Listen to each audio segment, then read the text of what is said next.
5 signs na malapit ka ng yumaman.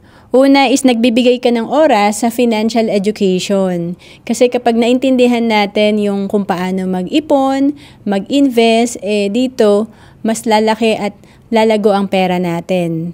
And then pangalawa, malaki na ang savings mo.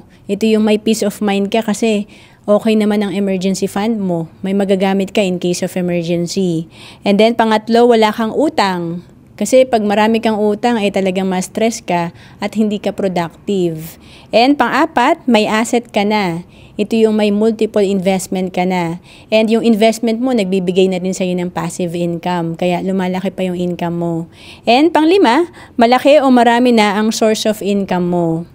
Pag marami ang source of income mo, mas malaki din ang maiipon mo at may invest at mapapalago mo ulit ito at magiging asset. And to know more about savings and investment, message mo lang ako sa Facebook, Roan Celis Capistrano. Bawat Pilipino dapat maging handa sa mga oras na hindi natin inaasahan.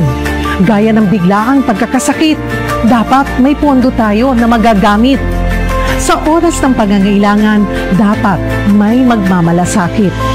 At sa pagtanda, walang pangamba, dapat may mag-aalaga.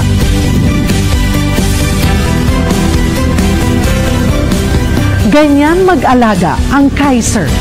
Yan ang dapat.